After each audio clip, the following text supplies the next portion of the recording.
yathāgnire dārhika shakti Ram Krishne sthita hiya sarva vidya swarupang tang Saradang pranamamyaham.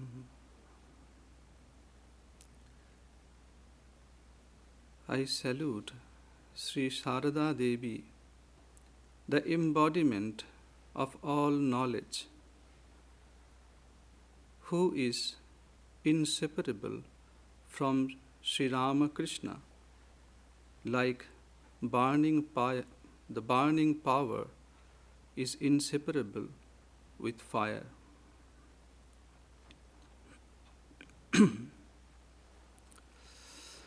Good morning. Today it's a special service. Next week, the Sunday, we are going to celebrate the birthday anniversary of Holy Mother, Sri Sarada Devi. So today, we'll discuss on her life and message. The title of our talk is Holy Mother, Sri Sarada Devi, a guiding light for our time.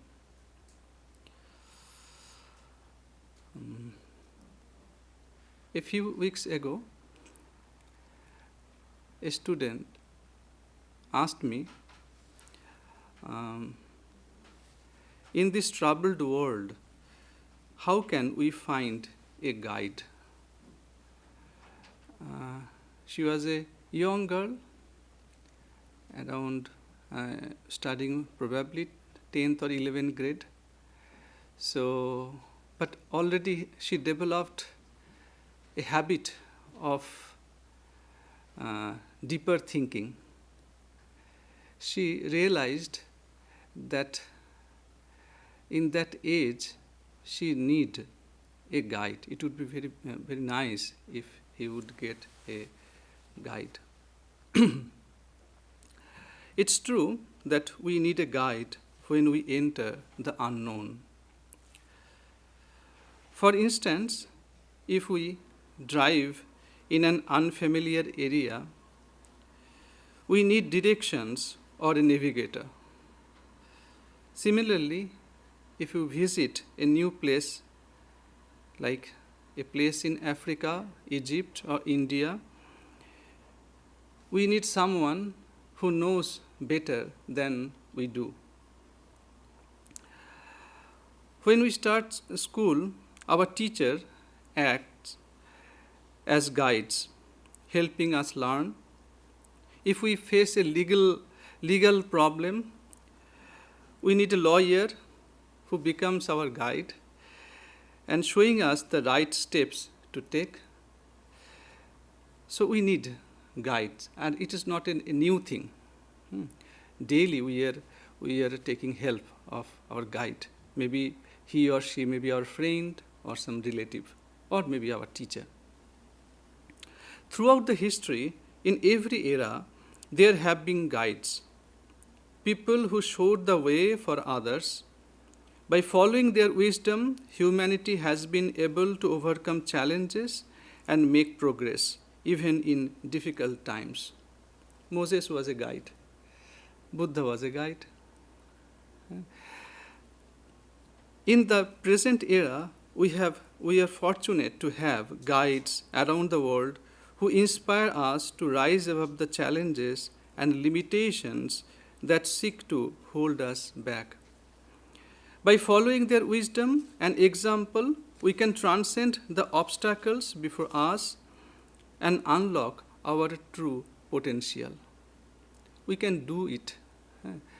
And they give some suggestions how to unlock that. We have already. It's not. It will come from a different world, a different society, but it is within us. But we need a key. When a little child learns to walk or swim, providing physical support is usually enough. We need a physical support. Somebody should stand by her or him, or if somebody wants to run or to walk even. But as the child grows older, physical assistance becomes far less significant. When a young boy or girl leaves home to build their career or pursue higher studies, the values instilled in them by their parents become their guiding light. In this phase of life, it is not the physical presence of the parents that matters most, but the intellectual and emotional guidance they have provided. The wisdom of parents or other influential mentors which inspire the child throughout their formative years serves as a compass. This intellectual and emotional companionship outweighs any physical presence. This is how we grow. It is through this foundation of values and wisdom that we overcome the challenges we face in life. So we are trying to understand that assistance, the nature of assistance, a physical assistance or a mental or intellectual assistance or spiritual assistance. For instance, a few days ago, we celebrated a festival, Christmas festival, in last Thursday. And we will continue to celebrate, and we continue to reflect on the life of Jesus, especially in the month of December. What we'll do in this process, if we think, we will see that our minds, we will attune our minds to the sacred and divine consciousness of Jesus. Our mental world, we call Mano Jagat, mental world. We want to touch our mental world to the world of Jesus, the mental world of Jesus. So we try to connect our minds to the sacred and divine consciousness and the mind of Jesus. Through this connection, what will happen? His holiness, joy, and wisdom will flow into us through the channel, inspiring and uplifting us. It is this bond, this contact with His greatness that will illuminate our minds. With the light of His wisdom guiding us, we will move forward on a radiant path, building a bright future.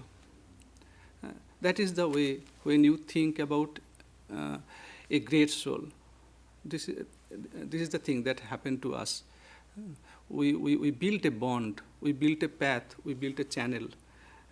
Through which that holiness, strength, joy, that will pass, that will connect us. Now, in our topic, we talk about that a Holy Mother, a guiding light for our time. We talk a little bit about light. So our time, it's an important word. Our time means here the modern times. But the phrase modern time carries a profound significance beneath its surface. There is a struggle. In a deeper sense, modernity can be understood as the ability to resist opposing waves and adapt to hostile environments, gaining the power to sustain oneself. The awakening of inner strength in the depths of our existence, our consciousness, is the most essential condition of modernity. From this perspective, humanity can be considered the most modern species in the history of life on Earth. Despite countless struggles, humans have continued to survive, evolving and establishing themselves through the ages. Since prehistoric times, many species of animals and plants have existed on this planet, but many failed in the struggle and disappeared forever. So that's how we have reached in our time. We overcome, we transcend many struggles, and it is not the end. It's the way of life, law of life. We have to face problems, new problems. In modern era, we have new problems, and we have to overcome that. And we are doing. We are doing. Humans, however, have fought against these challenges and continuously adapted. The thoughts, life perspectives, and abilities of early humans are not the same as those of humans today. It's a slow process. Sometimes we overlook that, we fail to notice that, but it happened. It's the evolution of thought, evolution of your understanding. The challenges of civilization across the ages have made humanity stronger and more advanced. These challenges still relentlessly impact human societies. To face such challenges, humans have required strength, a strength that they have ingeniously extracted from nature. Plunging into the vast ocean of natural resources around them. By digging into the earth, they uncovered minerals or maybe coals or petroleum. By harnessing sunlight, wind, and water, they generated electricity. They need those strength, and they got it from the nature, by their effort. Even by splitting the tiniest atoms, they unleashed nuclear energy. In terms of conquering the external world, humanity has achieved great victories, but their conquest remains incomplete because they have not yet fully mastered the inner world. Some digging is waiting for us. Again, we are doing, but we must be more serious about that. After all, the disease is not just external. It exists within the mind too. The discoveries of science, while bringing immense benefits, have also negatively impacted the human psyche. People's hard-earned wealth now attracts the greedy eyes of lurking hackers and scammers. Every detail of their personal lives awaits sale in the marketplace, our data. Today, humans are increasingly isolated and burdened by depression and loneliness. This too is a challenge that must be faced. To meet these challenges, humanity must churn its inner consciousness with even greater seriousness.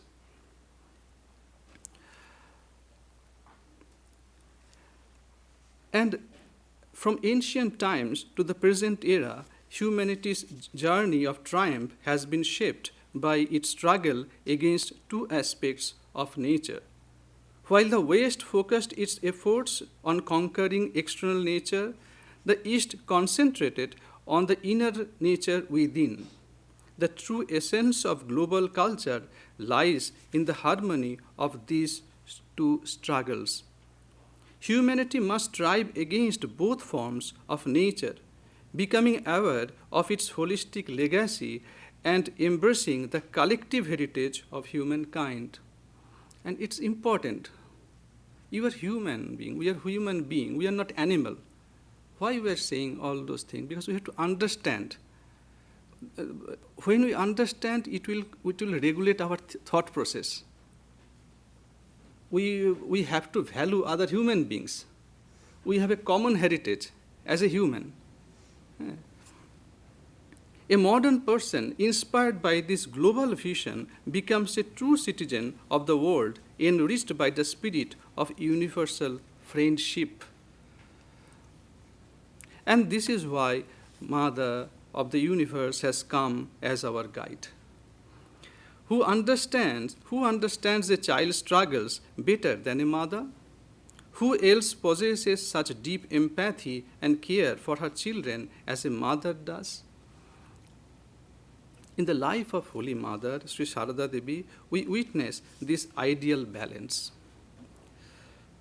She was born in 1853 In the second half of the 19th century, between 1872 and 1886, she received teachings, a training from Sri Ramakrishna, followed by her intense spiritual practice almost until 1893. From then until 1920, she devoted herself to educating and uplifting people. This is her life. One important point deserved mention here. Sri Ramakrishna, Holy Mother Sri Sarada Devi, and Swami Vivekananda nurtured the same movement and devoted their lives to the same spiritual evolution. Yet each had unique qualities that made them special. With their distinct creativity, they brought out different aspects of the philosophy that shaped this new spiritual awakening.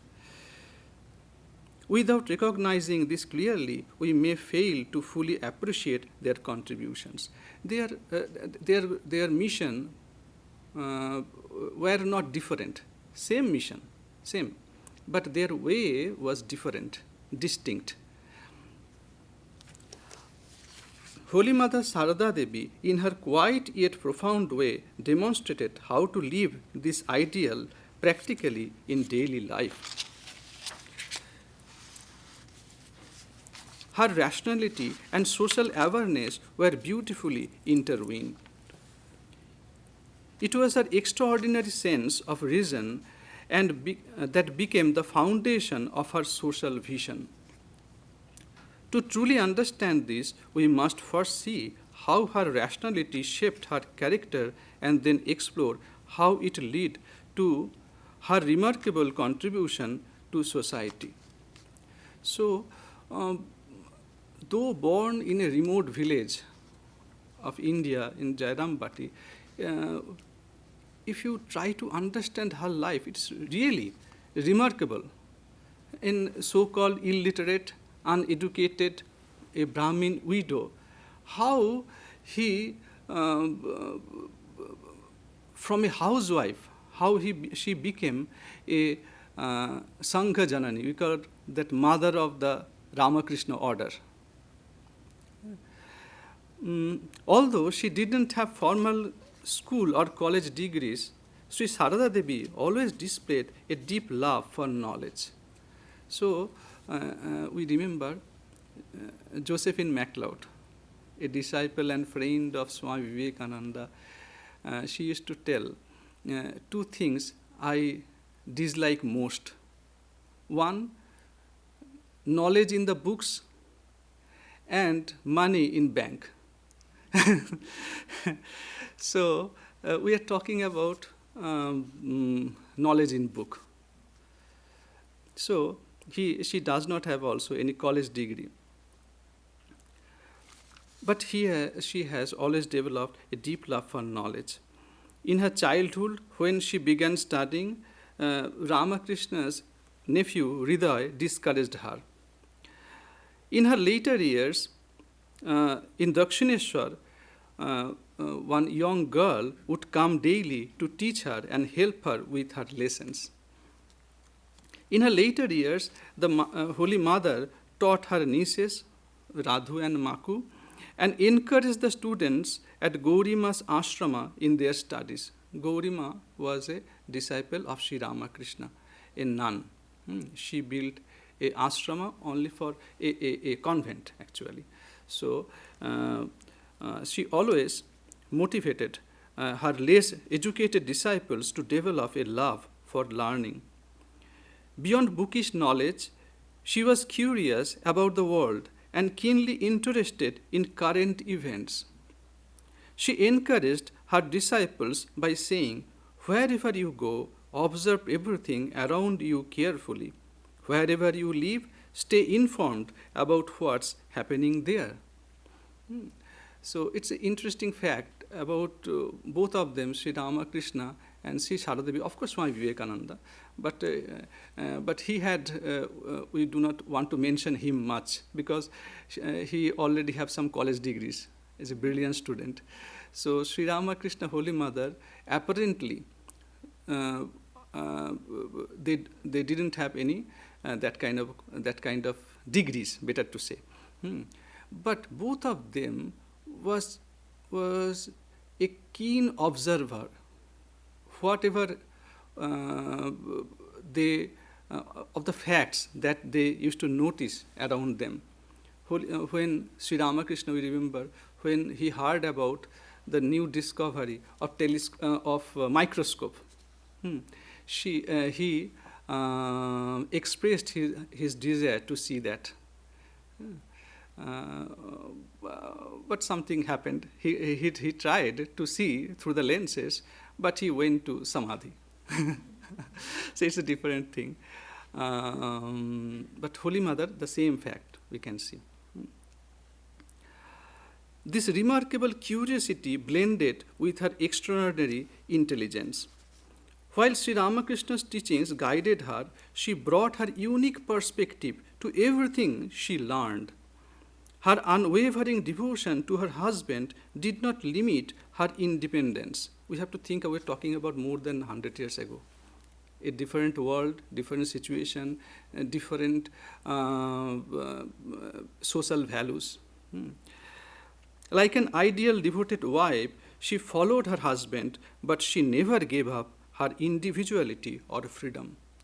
Many instances are there that apparently Sri Ramakrishna didn't want, but she was happy, and both of them actually happy to disagree with many facts. For instance, she firmly expressed her own opinion when necessary. She ensured that Sri Ramakrishna's renunciate disciples received ample food, especially at night. Because Sri Ramakrishna knew all of these disciples, young boys, they have a special role in future. So he wanted to train them in a specific way. For them, as a spiritual aspirant, spiritual seeker, that so that they can get up in the early morning, they can practice their spiritual their meditation late at night also. So he always wanted to provide them less food, so that especially at night. But mother, no, I am mother. So when Sri Ramakrishna discovered that these young disciples have a sumptuous dinner at night, so he complained to Holy Mother, "What are you doing?" So mother told, "I am here to guide them." So actually it is a nice and sweet thing that Sri Ramakrishna wanted that Holy Mother, so the Holy Mother understood her own duties and responsibilities. So she was coming forward to help Sri Ramakrishna. So like that many instances are there. So these incidents, and another important, I also noticed it very recently. Girish Chandra Ghosh. Sri Ramakrishna, Girish Chandra Ghosh was a householder, that regular disciple of Sri Ramakrishna. When Sri Ramakrishna distributed ochre clothes, a mark to give sannyasa, the ultimate life of renunciation, he kept a cloth for Girish Ghosh. But in later years, when Girish Chandra Ghosh wanted to embrace the life of sannyasa, Holy Mother declined. She did not give that ochre cloth. So it means that for anta sannyasa, a life of renunciation internally, that was for Girish, not outer sannyasa, because his nature was totally different. So these incidents reflect her independent thinking and her courage to stand by what she believed was right. At a time when devotion to one's husband was often intertwined with a servile attitude, Holy Mother upheld a devotion while preserving her freedom and dignity. She redefined the idea of loyalty and duty of a wife, showing that true devotion does not require surrendering one's self-respect or individuality. It is a unique thing. One of the main reasons for the pain of modern life is demand. Endless desire we have. It is a modern problem, a problem of modern age. Endless demand, desire. People make their lives miserable because of their craving for power, money. When they forget their limits and demand more than they can handle. So, you have to handle your demand also.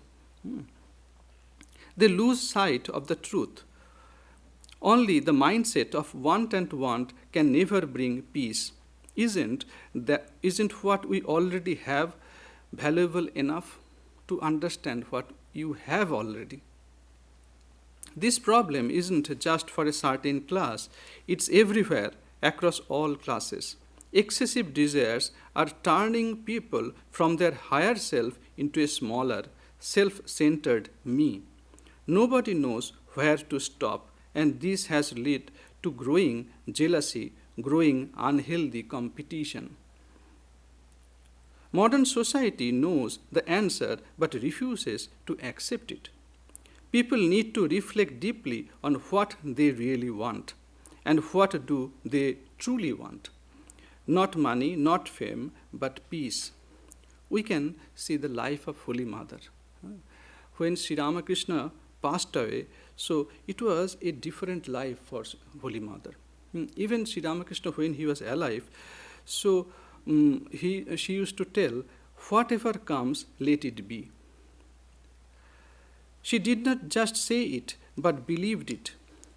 Her life was all about not my right, but my duty.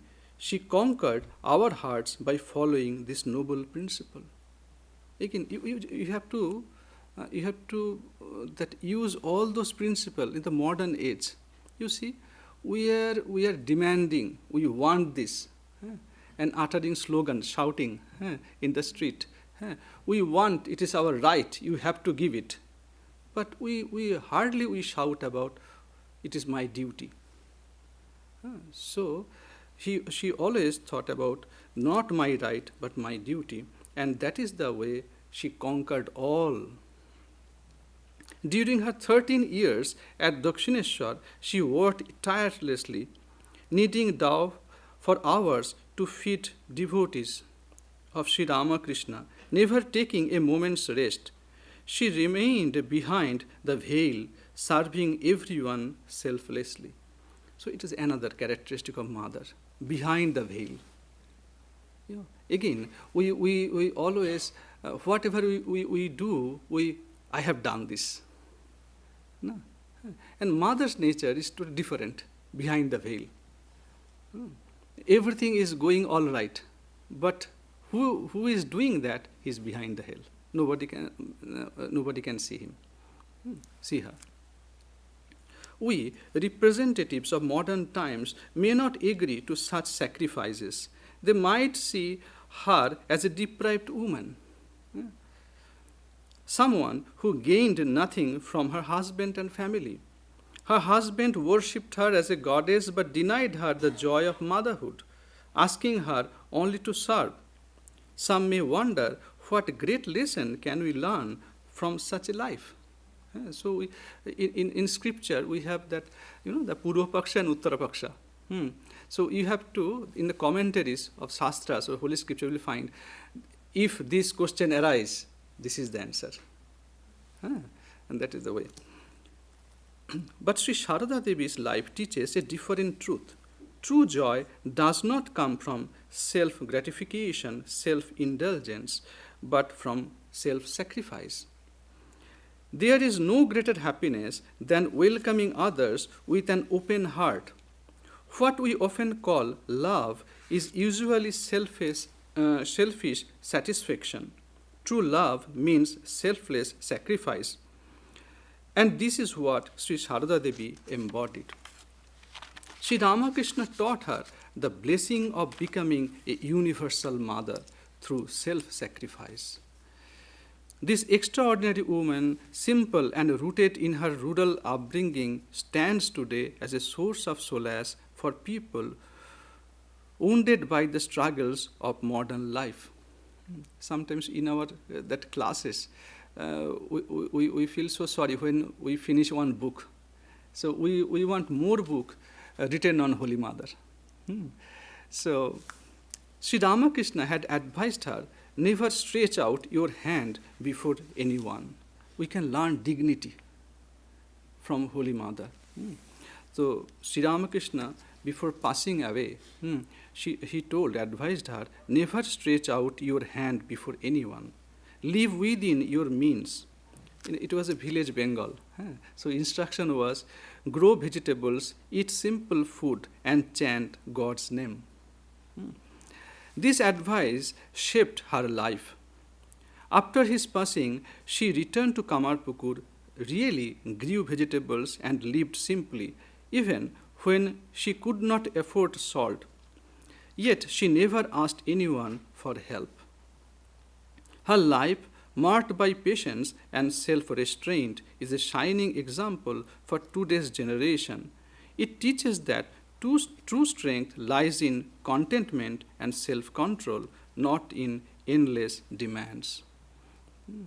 So when in our scriptures, we have seen when you want nothing, just you want to give, it's a tremendous power.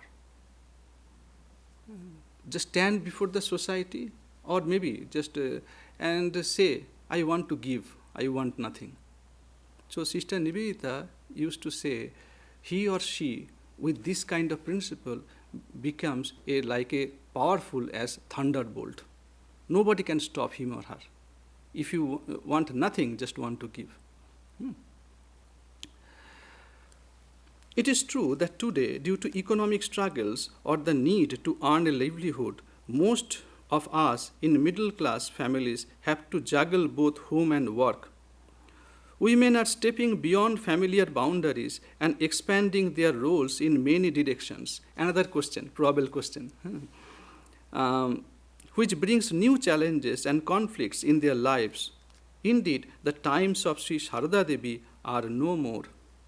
Women today hardly find the time to manage their households perfectly, but even if full-time isn't possible, can't we make the best use of the time we do have? Didn't Sarada Devi herself adapt to changes in her life? See her life just now in Kamarpukur days. We talked about that.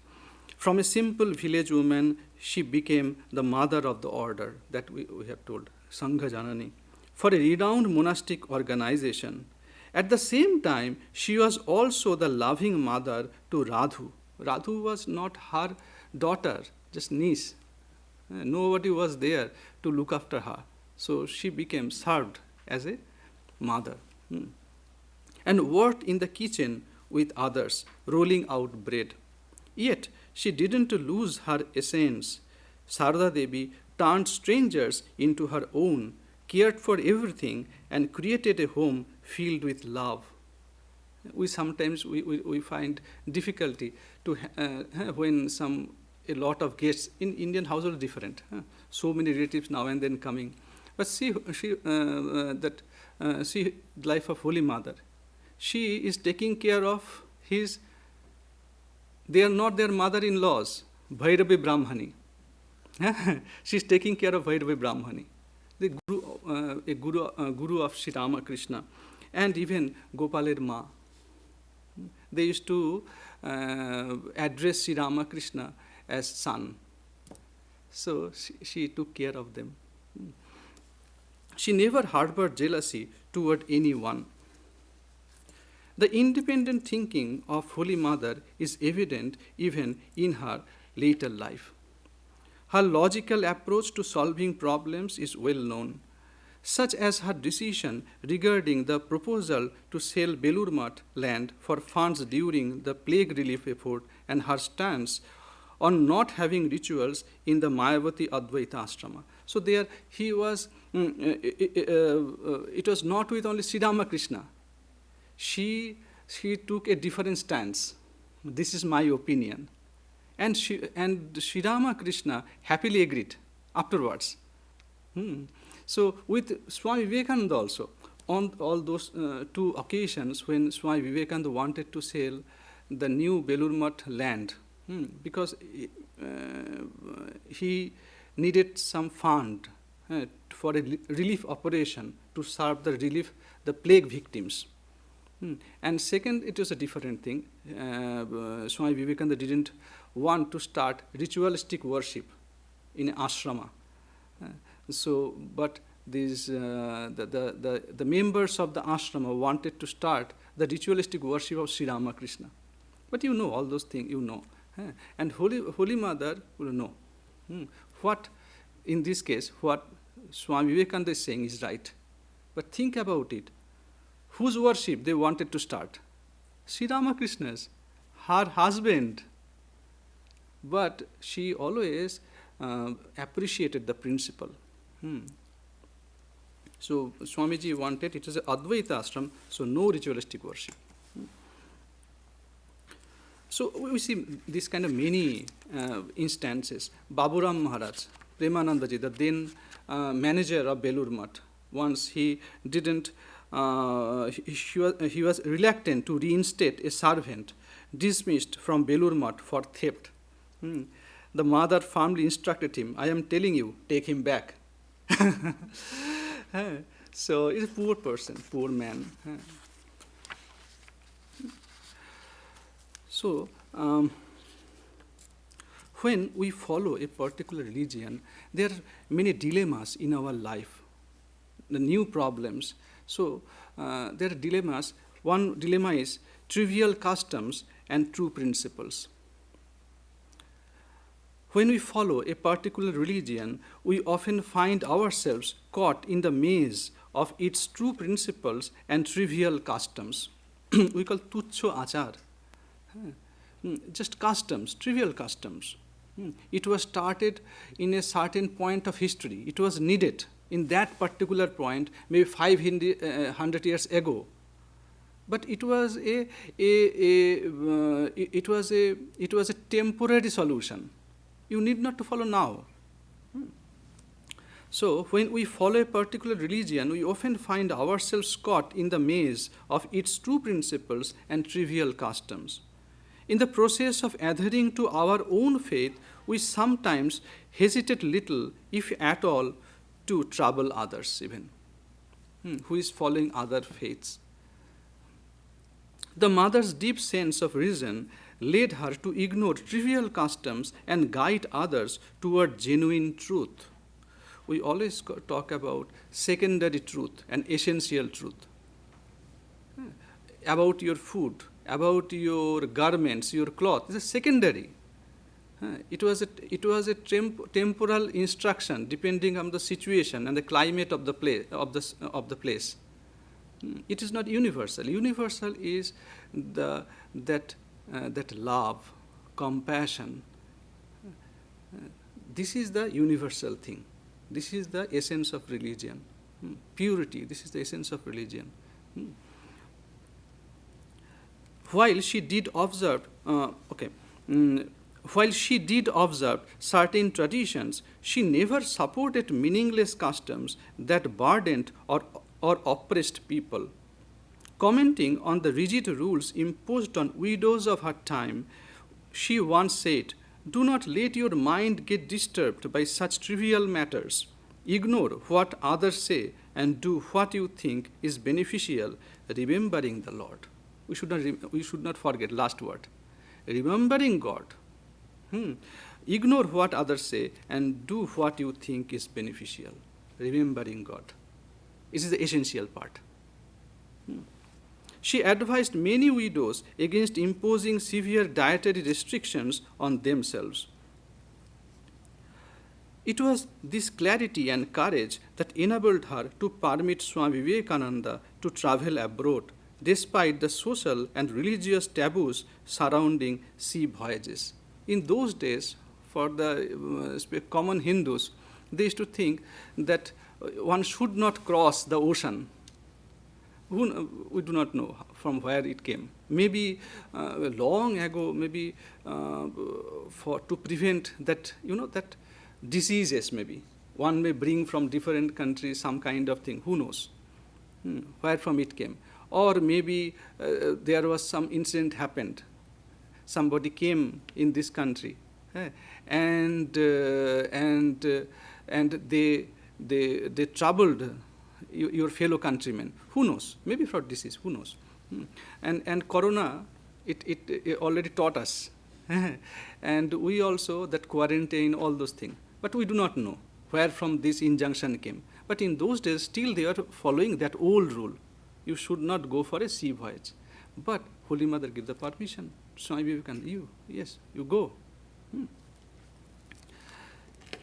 Now, another characteristic of Holy Mother.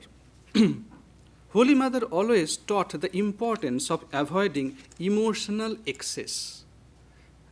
We are trying to put all those issues to keeping that what is happening around us now. There is everything. There is a connection there. The Mother always taught the importance of avoiding emotional excess. She believed that an overwhelming surge of emotion could obscure clear thinking, and that uncontrolled sentimentality could cloud one's judgment. She was keenly aware of how unchecked emotions could drain a person's energy and willpower, and she encouraged her followers to maintain balance and rationality in all situations. This aspect of her character was particularly evident when she forbade a devotee from visiting her again. You see. Why? The man had once attempted to take his own life at her feet, claiming she could not focus on his spiritual practices. The mother's decision reflected her unwavering commitment to reason and discipline, prioritizing the greater good over misplaced sympathy. It is not a place to show your sympathy. You have to give some lesson to that person. If you continue to nurture this kind of your attitude, please don't come here. I hope he rectified himself. It was the same rational and progressive mindset that allowed her to break free from social taboos. Once Golapma expressed her disapproval of the mother's actions. To this, the mother firmly responded, "Who is a lower caste, Golap? Does a devotee have a caste?" A great uttering. You see, if somebody is a devotee, it is there in our scriptures. Chandalopi dijashrestha haribhakti parayana. It is there. A Chandala, a lower caste, if he has a love in Hari, a love for God, he is dijashrestha, he is greater than a Brahmin. It was there, but we forgot. We human only put division between us, put barrier. We are after all human being first. Then we belong to some race or to some different country. So we should not forget the glory of human birth. So we are not animals. Even some great people there are many things. They harbored doubts about whether a non-Brahmin could be respectfully greeted with a traditional bow by a Brahmin. We're talking about those days. However, the mother had no such hesitation. One incident illustrates this clearly. Once a doctor, a Kaviraj, a Ayurvedic, so he was not a Brahmin, belonged to a Brahmin. So he came, and after checking Holy Mother, treating Holy Mother, when he was returning, she asked Radhu, her niece, to offer pranam, salutation. Salutation of bow down is a way that Hindus does. It is a way to show your respect, your elders. So she told Radhu, please touch his feet, offer pranam. So everyone got scared. But he told, why not? The doctor is so wise and learned. Shouldn't he be shown respect? Simple, a village woman. Again, we are talking about more than 100 years ago. Now, but see the attitude. What should be the parameter of respect? Whether he is wise or not. He is a wise person, learned person. So you must show respect. For the mother, qualities such as character, knowledge, and one's actions far outweighed the artificial boundaries of caste or money. Yeah, he's a great. He's a great because he has money. No, whether he's a man of knowledge or not. She believed in honoring individuals for their virtues, not for their social or caste identity. It's a universal value. We are not talking about Jairam Bhatti. All those things have a universal value.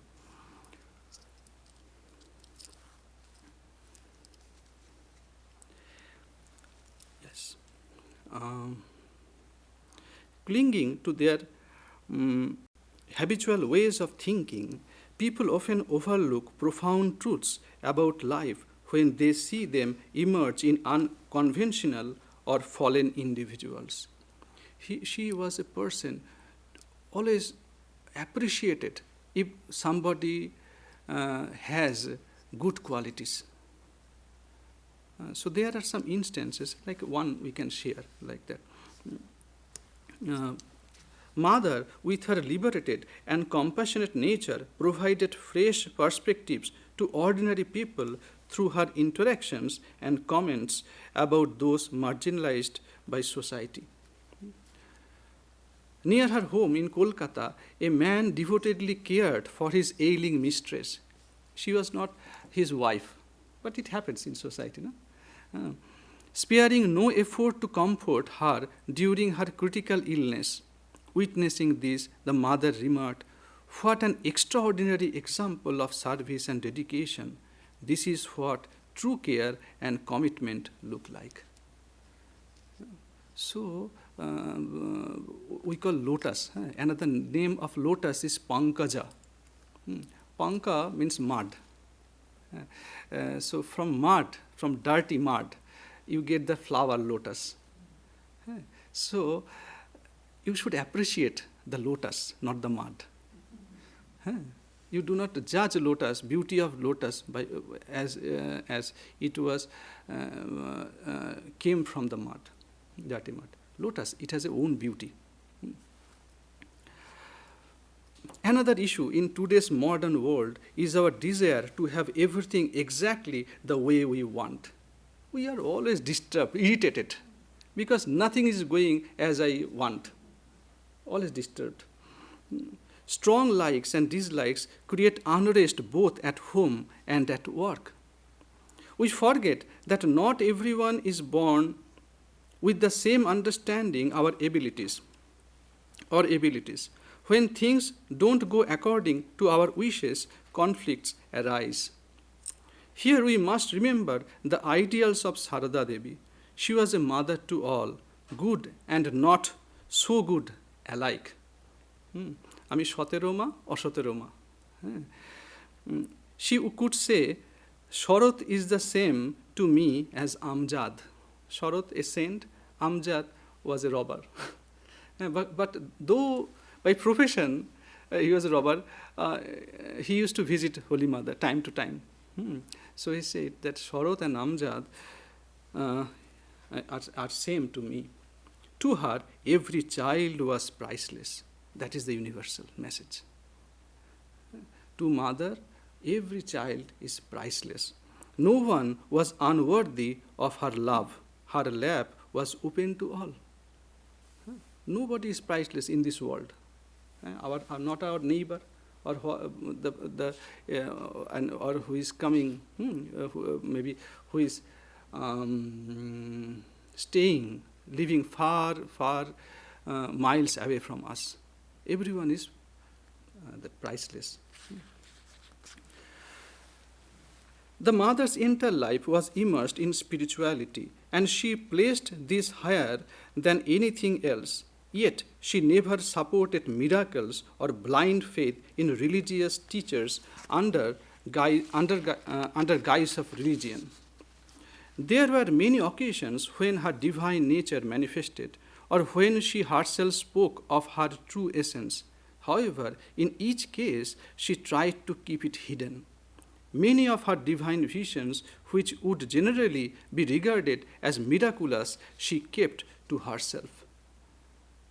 So, true spiritual life is not about miracles, about your crystal clean character.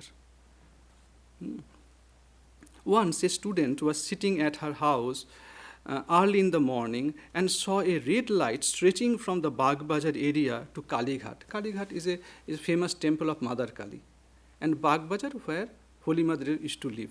So, in some vision she had,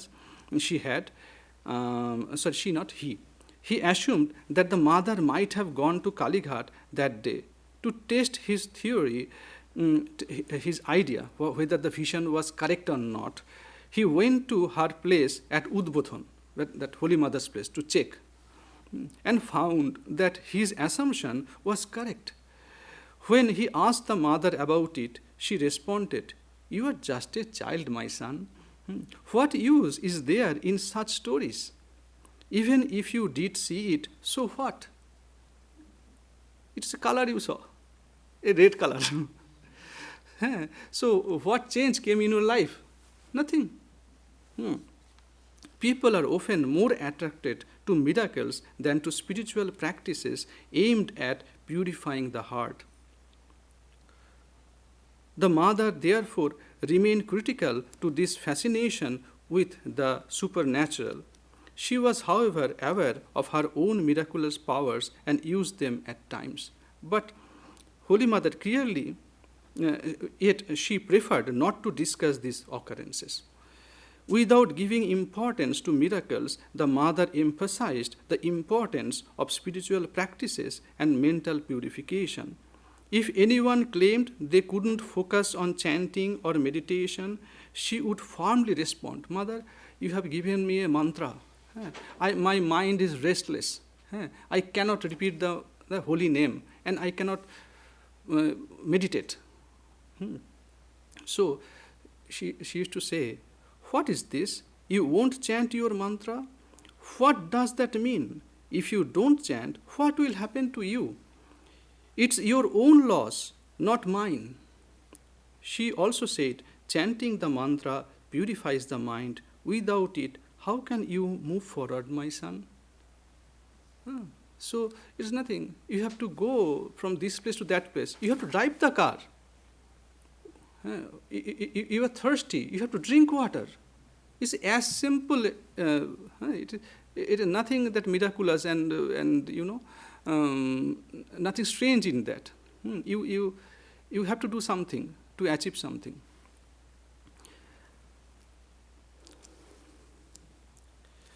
Okay.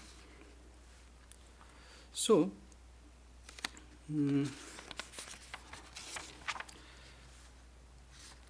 So, another dilemma. Outer transformation versus inner transformation. In those days, when this modern thought, especially after, the modern thoughts also reached India, and there we can see a lot of changes that has come in the life of the higher society people. Means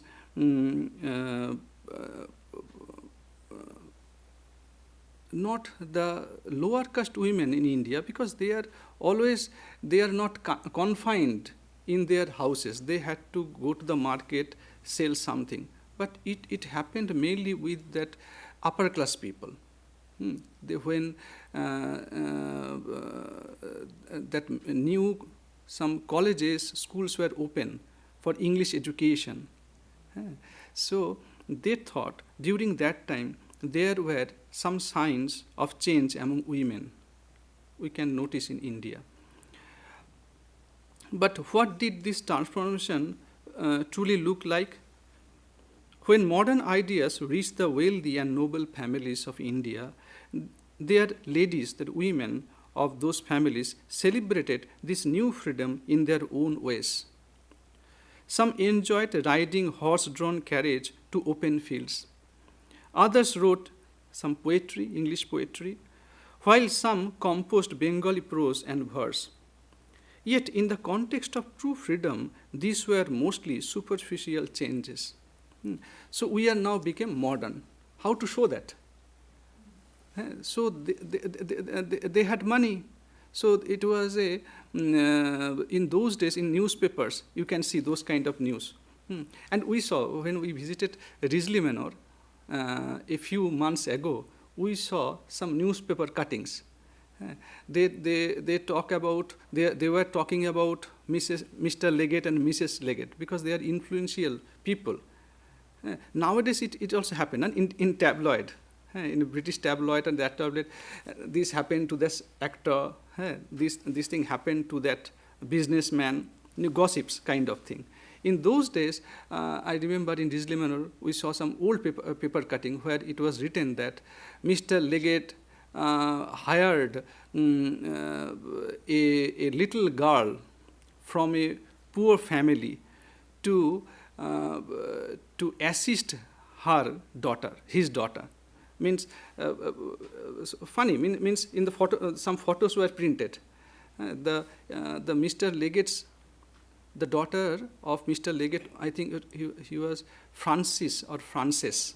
Frances, the bit we call daughter Leggett. The name of father and name of the daughter look very, very same. I think name of the father was Francis and name of the daughter was Frances. So, father Leggett and that daughter Leggett. So, that was the thing that you see Mr. Leggett bought same kind of garments for that girl that he bought for his own daughter also. So, those kind of thing. So, that was the idea of freedom in those days.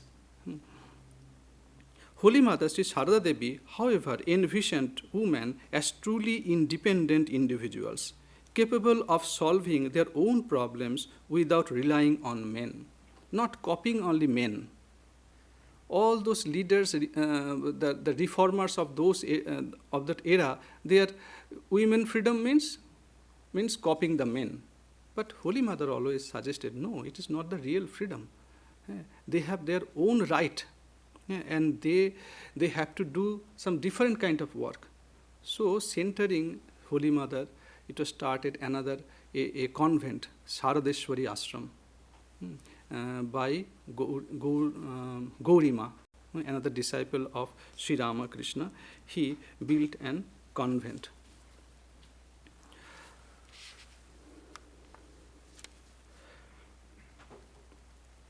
Through her rationality and deep insight, Mother was able to clearly see the significance of contemporary events and the historical continuity of her time.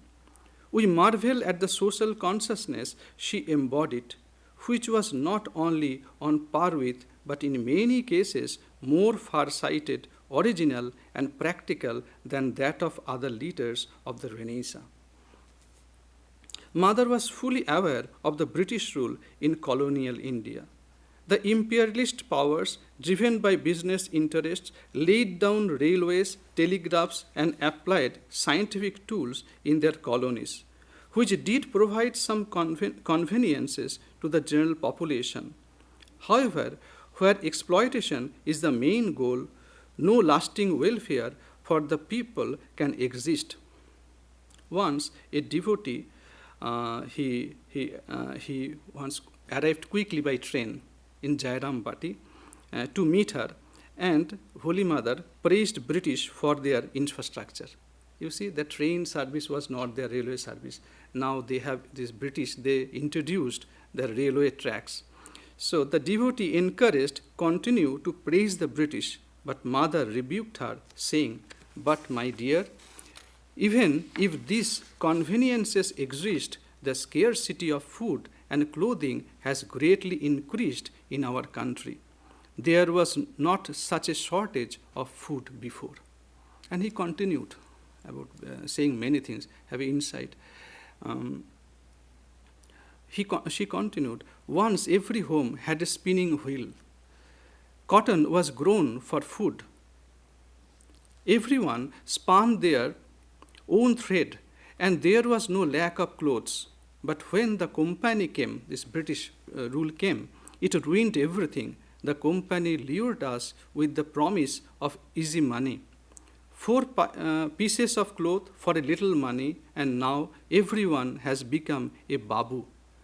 And the spinning wheel is gone. So she had that kind of, insight. And with just mentioning another, and it is surprising, after 1914 to 1918, there's the First World War. At the end of First World War, here, President Woodrow Wilson, he came forward with a peace agreement, and it has 14 points. 14 points, how to solve this problem permanently. So one day, the devotees were discussing about all those things. A remarkable example of Mother's profound social consciousness can be found after World War I. When the war ended, President Wilson of the United States announced his 14 points for peace. While the great leaders of the world were pleased with this peace proposal, what did Mother say? When a devotee told her about Wilson's peace conditions, she replied, "What they say is all just superficial." Mukhastha. All those words they are talking about is mukhastha, resides only in the lip. If it was truly from the heart, that is antastha, that is resides in heart, it would be different. So what they are talking about peace agreement, it is only coming from their lips, not from their hearts. So if you are interested in history a little bit, you can check that what happened. And actually his president's that motive was great. He wanted to do something great, but the European leaders did not agree with him. And that was, I think, Paris conference first happened, and then it happened, the Treaty of Versailles. So in the Treaty of Versailles, Germany, they felt some kind of harshness. It was not a full love. They wanted to, the Treaty of Versailles was seen as a diktat, not a peace in which all sides helped to shape. They found some kind of oppression. Germans, they wanted to give a lesson to Germany, and that's why there was a seed of Second World War. So Holy Mother, then again, a widow sitting in Jairam Bhatti, he told, these words is coming from lips, not from heart. So in her humble mud house in Jairam Bhatti, Sarada Devi lit a lamp before the sacred image of Sri Ramakrishna at her worship altar.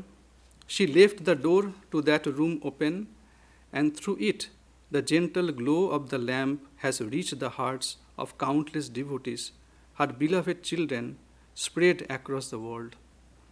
This light was dispelled, the light has dispelled all darkness from their vision, filling our lives with light and hope. Jananim Saradang Deving Ramakrishnang Jagadgurung Padapadme Tayo Shrutva Pranamami Muhurmuhu. Taking shelter at the lotus feet of the Mother Sarada Devi and Ramakrishna, the teacher of the world, I salute them again and again. Thank you.